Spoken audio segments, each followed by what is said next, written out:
Pregnancy अपने आप में 9 महीने में कुछ ना कुछ तकलीफ लेकर आती है। अर्ली प्रेगनेंसी में वॉमिटिंग, हाइपरेमेसिस ग्रेविडियम जो मैंने बताया, बहुत ज़्यादा वॉमिटिंग कभी-कभी हो जाती है। उसको कभी बिल्कुल भी इग्नोर नहीं करना है, फौरन डॉक्टर के पास आना है। एडमिट करना पड़ जाता है कई बारी तो। ब्लीडिंग अगर हो रही है और अगर पेन एब्डोमेन है, तो कई बारी इंट्रा यूट्राइन प्रेगनेंसी नहीं होती, वो प्रेगनेंसी ट्यूब्स में ठहर जाती है, एक्टोपिक प्रेगनेंसी होती है। तो ब्लीडिंग हो रही है, पेन हो रहा है और बहुत ज़्यादा मतली हो रही है। अगर पेशेंट का डायबिटीज़ डिटेक्ट हो गया, जेस्टेशनल डायबिटीज़ जिसे कहते हैं, या बीपी हाई चल रहा है, तो ये सब चीज़ को बिल्कुल भी इग्नोर नहीं करना है। दूसरी चीज़, अपने डॉक्टर से हमें जो हम लोग पेशेंट से हिस्ट्री लेते हैं, तो कई बारी पेशेंट बताता नहीं है।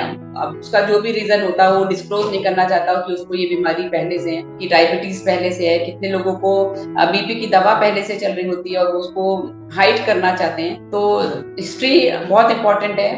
प्रॉपर हिस्ट्री हम लोग लेते हैं कि पेशेंट कंफर्टेबल हो और सारी अपनी प्रॉब्लम, पहले की कोई भी बीमारी हो, बताएं। और जेस्टेशनल डायबिटीज है या हाइपरथायरॉयडिज्म चल रहा है, हाई बीपी चल रहा है, या मान लो उसको पहले से कोई हार्ट डिजीज है, पहले बचपन में उसका कोई हार्ट का ऑपरेशन हुआ है, तो ये सारे सब हाई रिस्क प्रेगनेंसीज में आ जाते हैं। या ट्विन प्रेगनेंसी है किसका, ट्विन में एक्स्ट्रा केयर की जरूरत होती है।